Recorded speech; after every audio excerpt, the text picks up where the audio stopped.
Team Biden's Build Back Better is code for radically transforming suburban America. I've been warning you about this for months.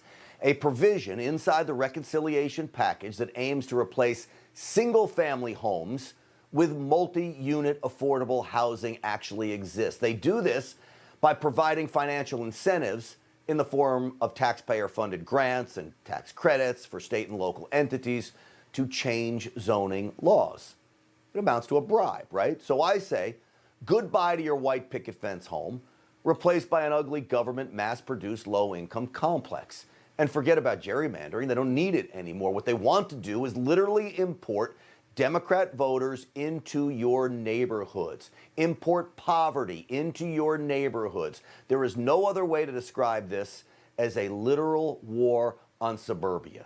Meantime, if you think it couldn't get worse, the Washington Free Beacon is reporting the Democrat reconciliation bill would shield illegal aliens who committed heinous crimes such as manslaughter and even domestic abuse, shield them from deportation, going as far as making them eligible for none other than amnesty. So don't be surprised if these are the people that end up being relocated straight to your neighborhood, and you can thank, in large part, the 13 Republicans that teed all of this up for the Democrats when they voted for this infrastructure package.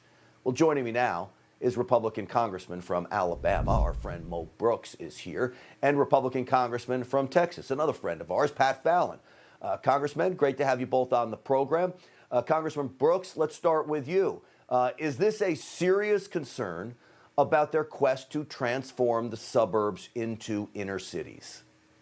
Well, it is a continuation of the socialist march on America, keeping in mind that socialism is amoral, it is evil, it is dictatorial, and it is the elimination of our liberty and freedom. And this is a part of the Democrat scheme to take over America using every single weapon that they have at their disposal. In this instance, you very well described what they're trying to do to urban and suburban areas across the United States of America. They are trying to destroy a lot of these nice neighborhoods that people have worked their whole lives to be able to live in by putting up high-rises for public housing with all of the adverse effects that come with that public housing. And when they do that, they're going to be destroying neighborhoods. They're going to be hurting people who have worked so hard to earn the money to be able to afford those nice homes, those nice yards. It's going to depress those property values.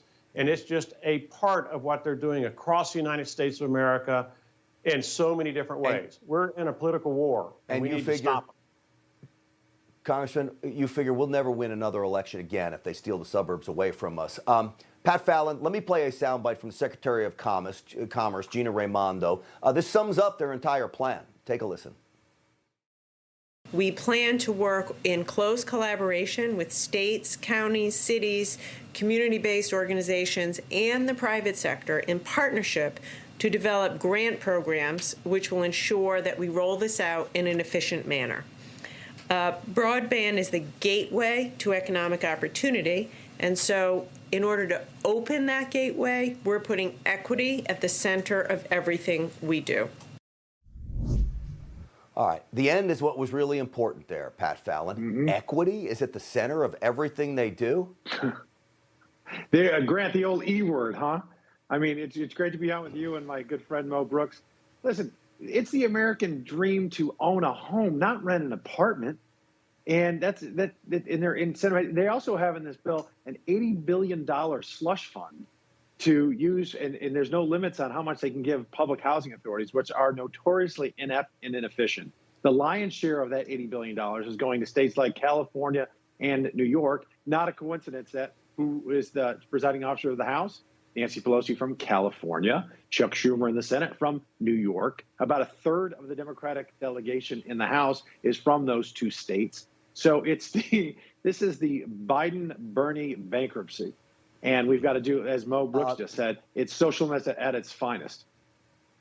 Well, it's teed up, of course, by these 13 Republicans. I call them traitors, co-conspirators with Nancy Pelosi. They certainly aren't Republicans. Malliotakis, the congresswoman from New York, was on with Sean Spicer earlier today here on Newsmax. Listen to what she had to say, Congressman Brooks. That infrastructure bill is going to pass no matter what. It was going to pass no matter what. It is how much more were the moderates going to give away to the progressives to make the deal to get that done. Overall, I think it is a good bill. The main goal for everyone should be to stop that Build Back Better disaster. I agree. And I believe we've taken away the squad's leverage. Congressman Brooks, I don't like to call names. She's been on this program before, but is she really that dumb? Please help me here. That is some of the purest form of bovine excrement I've ever heard uttered from the mouth of a politician. But let me emphasize, it's not just those 13 Republicans in the House. It's also those 19 Republicans in the Senate who voted the same way. These 32 gave a gift to dictatorial socialism and its march on America. And in so doing, they betrayed the very voters who sent them to Washington, D.C. to represent our foundational principles that have combined to make America the greatest nation in world history. Yeah, they sure have. Pat Fallon, I'll give you the last word on not just the 13, but as the Congressman said, 19 of them as well. So your thoughts on what they did and the potential to really have a devastating effect on all of us. You know, Grant, we were with President Trump, and he called it the fake infrastructure bill, and that's exactly what it was. About 10%, if you want to be generous, goes to actual real infrastructure. It's not paid for. According to the CBO, the Congressional Budget Office, there is going to be a deficit of about $400 billion. That is the furthest thing I can ever attribute to a quote-unquote good piece of legislation. It was a piece of garbage, and if we had held together, we would have won the day, and we would be saddling the Americans with another $1.2 trillion in debt, the American taxpayer. Well, bovine excrement, as Congressman Brooks put it. Pat Fallon, I'm going to steal your line.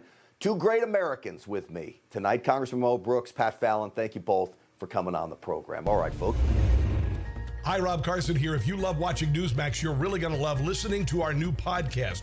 It's called the Newsmax Daily. I host it, and I give you the best briefing of the big news of the day, top newsmaker interviews, and even, yes, a few laughs. I know it's hard to believe. So if you're driving, walking, exercising, just about anywhere, you can connect with the Newsmax Daily with me, Rob Carson.